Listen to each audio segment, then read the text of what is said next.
After the recent reset of the Tower of Adversity last Monday, a thought had crept into my mind, being the fact that Tower of Adversity seems to be going in an incredibly dangerous direction ever since the release of Zani, and I felt it was important to talk about it right now before it gets any worse. So let's talk about how the Tower of Adversity has become more predatory as of late. This issue is split up into two parts.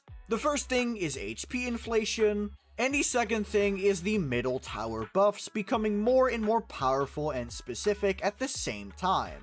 So let's first talk about that second point, because that's the thing most people have noticed when looking at the new Tower of Adversity for Cartethyiawuwa. So let's look at the effect, shall we? The resistance to arrow infusion is reduced by 10%. This is obviously to market Cartethyia and Lupa specifically, as they are the banner characters for this update. The second part of the buff states that whenever any character in the team uses their Resonance Liberation, every time you use your Liberation on your characters, you will be proccing a tick of damage that is worth 120% of your HP. This can also scale on your crit, and it deals arrow damage. This can be procced every 5 seconds. Additionally, any enemy that has arrow erosion on them will have their defense reduced by 30%. That is very obviously made to be a buff that is specifically good for Cartethyia. After all, she's able to use her Liberation twice per rotation, she is of course an arrow DPS that scales off of HP, and additionally she is the arrow erosion DPS. So ultimately, all of these effects are positive for Cartethyia, and it's exactly what we should be expecting. However, what my problem is with this is the fact that it's incredibly hard to utilize for other characters. Now, I 100% understand not being able to use the buff on every single DPS, and I think that's completely fine. When we look at this from a marketing perspective, obviously we have to make it so you can only access the full buffs if you are the DPS that they're actually trying to market. But what I feel is happening here is that a bit too many of the buffs are locked behind Cartethyia. Obviously, the arrow erosion part is not exactly a hard one to circumvent, considering the fact that Shakona is also good in GN, Zani, and Phoebe teams. So as long as you have Shakona, you're able to make those 3 characters work as well. At least that would be the case if the second chamber wasn't trying to kill every single Spectro character with hammers. Are we serious? 2 Capitaneas, 2 Rage Against the Statues, and Fallacy of No Return? It's like they looked at the Spectro team and said, no, don't try it here, don't try it. Which leaves us with GN. And I will say GN is good here, don't get me wrong, but his best team in most scenarios isn't even with Shakona. So you're kind of just putting Shakona in the GN team for the sake of putting Shakona in the GN team. And even then, because GN doesn't really scale off of HP, the extra procs of arrow damage aren't going to be doing that much. Which ultimately leaves us with only 1 character that's actually capable of using all of the buffs, which is fine in my opinion, let me repeat that. But then you only have 2 characters that are able to actually take good advantage of the buff.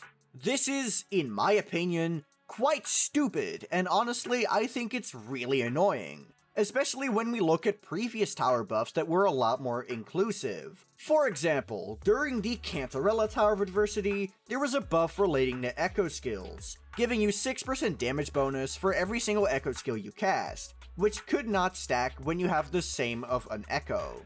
For example, if you had 2 Sentry Constructs on your team, you'd only be able to get 1 stack of them.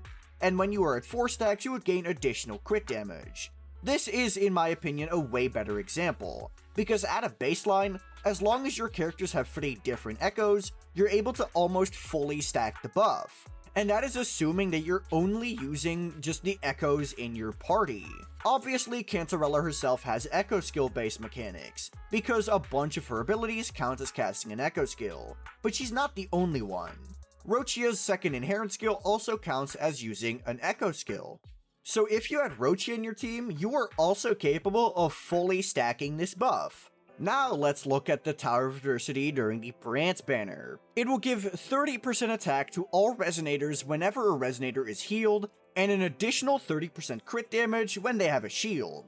This is yet again very easy to exploit. You're almost always running a healer, which means you're almost always benefiting from the 30% attack buff. The crit damage buff is a little bit more niche. However, there are shielders in the game like Thundah or Shin, who are capable of giving your entire team a shield, which means that in some way, shape, or form, you are capable of exploiting this buff a lot easier. I can already see people in the comments section trying to talk to me about why it's actually the same thing. After all, both of these are effects that can only be fully triggered by one character, that would conveniently happen to be on the banner right now, but both can be circumvented by simply building your team around it.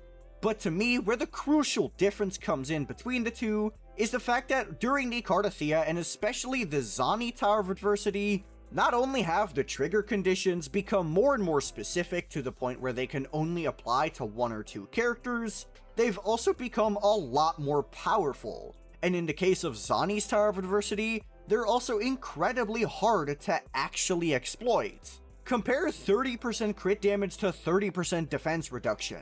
Let me tell you, the defense reduction wins. Or look at the Zani Tower when she came out. Giving 100% damage amplification towards Spectra Frazzle is ridiculous. That's almost an entire Phoebe, because at least Phoebe still has a Spectra Res reduction. But guess what?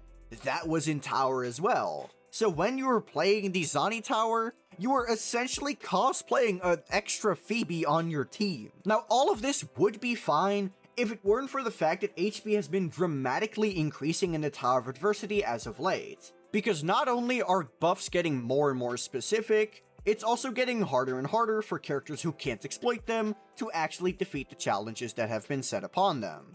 The first ever tower that had a major HP increase was the version 1.3 Tower of Adversity. However, that makes sense because Shorekeeper was a universal buff to any account, meaning that, in my opinion, it was fair to raise the ceiling a bit. Simply because for anyone who pulled Shorekeeper, the result ended up basically being the same as it used to be. And if you didn't have Shorekeeper, you could still clear, of course, with Verena, because, well, the game was pretty generous in terms of the amount of time you had left. Then the HP sort of stabilized, getting the next spike in version 2.1, which, to be fair, the spike wasn't exactly that big, but it was still noticeable. But what I think makes it fine is that we had one of the most broken Tower of Adversity buffs that was actually usable by basically everyone. This is because Spectra Rover is a character that everyone owns on their account, and Spectra Rover being built on Rejuvenating Glow for damage was actually very worth running over a Verena or Shorekeeper in this Tower of Adversity. A lot of speedruns were actually exploiting Spectra Rover because the buffs to Spectra Frazzle were so massive in this tower. Then in version 2.2, we had basically the same amount of HP as before, which again is fair because the buff was pretty universal. But ever since the Zani Tower, we've had a bit more of an increase than I would like. Compared to launch, this tower had 30% more HP on the middle tower, which, don't get me wrong, it's a lot less bad than some other gacha games, but it's still a concerning amount when you compare it to the fact that ever since version 1.3, they've been cruising around the 20% mark. If you want to check my source for these numbers, check the sheet in the description down below. But as I was saying, the version 2.3 tower had a pretty specific buff. It did increase heavy attack damage by a little bit, which could be appreciated by characters like Phoebe and GN.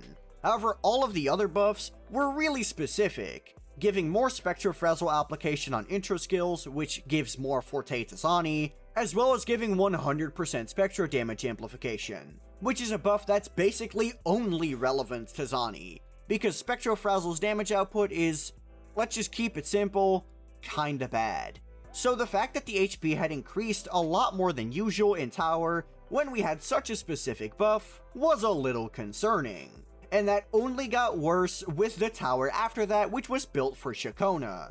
Because not only was the buff less powerful, it also had a specific trigger condition, as well as giving us the second highest HP bump we'd ever seen in a Tower of Adversity before.